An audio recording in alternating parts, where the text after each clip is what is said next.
Today I'm going to review this cheap Chinese luggage rack from AliExpress that's on my KTM 890. We're going to take a look at the good and the bad.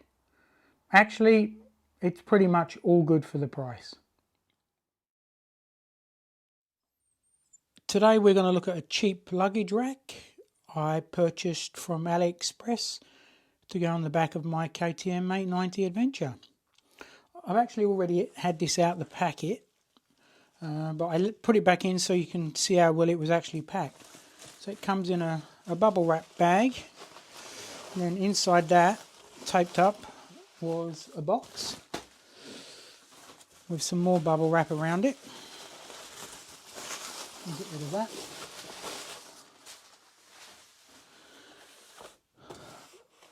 And inside the box is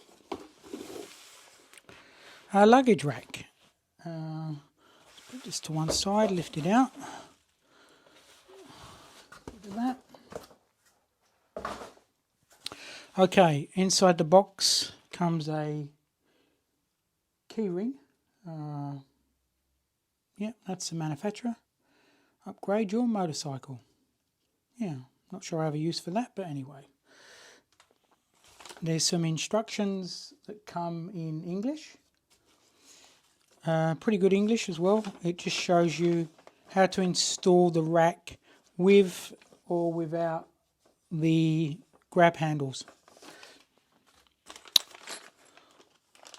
All the necessary nuts and bolts, or in this case Allen head screws for mounting either with or without the handles, grab handles. Spacers, you're going to need spacers just to lift it up a little bit. And apparently these are all zinc plated. These are aluminium. And the actual rack comes packed in a couple of bags. And there it is. Pretty straightforward. Black painted. I assume laser cut and bent looking at it. There's a few more. First thing we're going to do is take a T40 Torx bit. It looks like a spline end if you've never seen a Torx before. And it's just a simple task of popping out these 4 screws. They come out pretty straightforward. Come on, so you just pop these out. And that allows us to take basically the whole back assembly off. Take these off. You're not going to need these screws again because they're not used to mount the new rack. There we go, 1, 2, last one.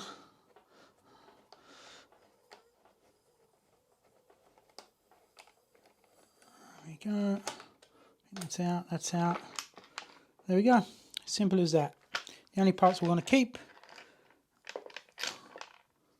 we're going to keep the 2 handles, these. And the rest you can do with whatever you want to do with it. Let me go get the rack. Okay, let's mount the rack on the back of the bike. Now, you're going to need the 2 longer spacers. These are just under 30mm at the front, closest to the dash. And these 2 shorter ones are about 10mm at the back. On the front of the rack, you're going to need 2 of the 75mm bolts. Not sure if you can see them. They're going to go on the front. And then on the back, you're going to have 2, what are these, 45mm. You can see that, 45mm going on the back. Now these are M5s, so you're going to need a M5 Allen key, just what I'm using. And in my case, I'm going to pop a bit of a blue Loctite on as well, just to make sure they're secure. Okay, what's going to be the easiest way to mount these? So we know the grab handle is going to go like that. So I'm just going to get one in. Once I've got one in, then I can mount the others from there. So I'm just going to pop this in. Is that the long one or the short one? There we go. That. Just pop a spacer on it, hold it in place. Make it easy for myself. Just pop that over. Pop that on there like that. I might even be able to get two in like that just by popping them in. Let's see. That would make my life easier. Another one there.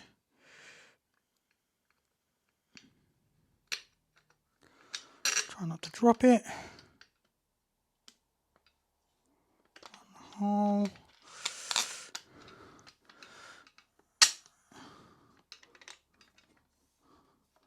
Okay. So then let's pop that in there like that. See if we can get one in. Get the longer one in, I think.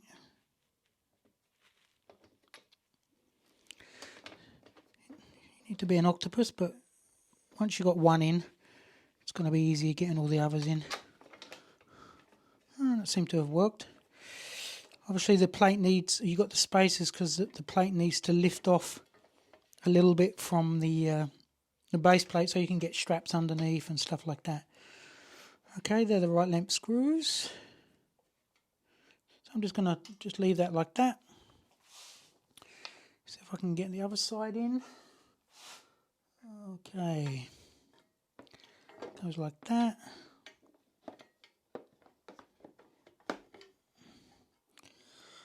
Get the other one in. Then once I've got these in, just jiggle it around a bit, it will go in. There we go. This one I'm going to slide in just underneath. Let's just keep that in place. Come on, spacer. There we go. It all lines up. I'm going to grab a little bit of blue Loctite. Just pop that on the thread. And that's plenty. Oh, a bit too much. That's just enough just to stop it coming loose. Okay. Actually, I prefer the gel Loctite, like it comes on a stick. So I'm just going to nip that up fully. Let's do this one. Hopefully the spacer will stay in situ. Yeah, that's all right. A bit of Loctite on that. Oh, dropped a bit. As I say, I prefer the gel one that comes on a stick.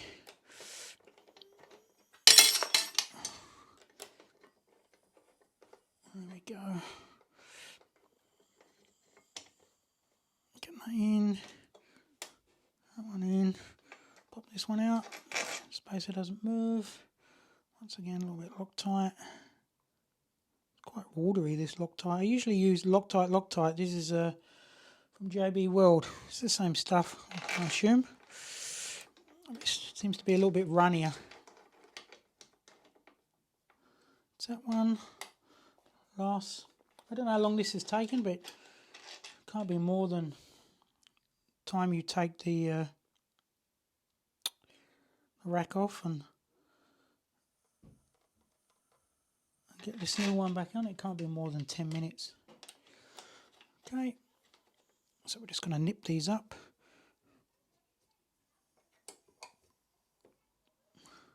This up. Nip that one up. Nip that one up.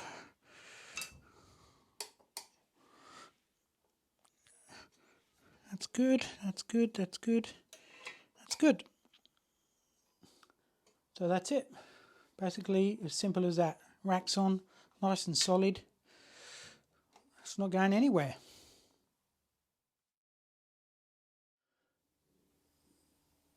Before I bought the rack I had a few questions, so I'm going to cover them right now because I'm sure some of you might have similar questions. Okay, this particular rack, what bikes does it fit? It fits the KTM 890, 790, 1190, 1290. They've all got very similar rear subframes. Also fits the Norden 901 because that's got the same style of subframe. Do they make racks for other bikes? Yes, they do. They're all very well priced, like this rack. They make racks for BMW, Yamaha, the KTM 390, the Husqvarna 701, I believe the KTM 690, a bunch of different bikes. So have a look on their AliExpress site, or you'll see the link in the description. Also on their website, which, if I remember, I'll put that in the description as well below in the video. What else? Will it destroy my straps, my rock straps or cinch straps? No. The edges are nice and smooth, so you're not going to have any problems with burrs tearing up your straps. So don't worry about it, not going to be a problem. Will it fit a giant loop bag? Yeah, I think so. The stuff I've read, giant loop's not a problem on the rack. What else have we got? How much weight can it support on the rack? Well, the subframe on the 890, according to KTM, and I'll put a piece out the manual in this video, it's 5 kilos or 11 pounds. So technically, if you don't go over that, then I'm sure you'll be fine. I've had more weight than that on the rack. So just use a little bit of common sense, and I think you'll be fine. What else have we got? Do you leave the grab handles on? Well, as you see in the installation, I did. The reason being, I think I covered that as well. If I ever drop the bike in the dirt, it's always a bit easier to lift the bike up with the grab handles. And especially if you've got something on the back of the bike, trying to get under the rack, the grab handles just makes it easier because they stick out a little bit. Plus they give the bike a little bit more protection if you drop it. What else have we got? What's the weight of the rack? The rack weighs 2.2 pounds. That's without any of the hardware. So the base plate, that's it. So it's light. It's aluminium, so it's light. It's 4mm thick aluminium. What's the surface area of the rack? It's 30 by 30 centimeters or just under 12 by 12 inches. So I found it's fine, not a problem. What else? Can you mount a Rotax fuel pack? Yes, you can. It's got the mounting holes for the Rotax mount, so that shouldn't be a problem. What top boxes can you have on the back? Well, the website says SW Motec or the Givi ones. I've not tried them, so I can't vouch for that, but the website does say you can mount them. Also the AliExpress page, so I'm assuming you can. Plus, it's got lots of holes and slots in the top, so I'm sure you can mount all different types of top boxes on the back. Okay, what else? Price. Well, for me, the price was a total of £44. That includes shipping door to door, which is around $56 US. In the US, I think they're about the same, about $60 door to door. So it's a great price. If you compare it to SW Motec, which in the UK is a bit cheaper than the US, SW Motec towel rack for 890 is around £110, so basically half the price, and it's definitely not twice as good, that's for sure. If you take the Outback Motec rack, which is a great rack, nice and thick, yeah, that's £120, less shipping in the UK, so nearly, yeah, about 3 times the price. So big difference. I think that rack's about $140 in the US. So yeah, quite a considerable price difference. And in my opinion, this is a great rack. It's all you need. You know, some people are a little bit wary about buying from China, and I can understand that with some stuff. I've been bit a few times in the past, but the supplier I bought this rack from, and I leave the link in the description, great rack, well packed, as you see in the unboxing, easy to fit, just a good rack for the money. You know, for $60 or £40 in the UK, I think it offers great value for money and worthy of the 4.5 star ratings on AliExpress. Okay, hope you enjoyed the video. That's it for me now, and stay frosty.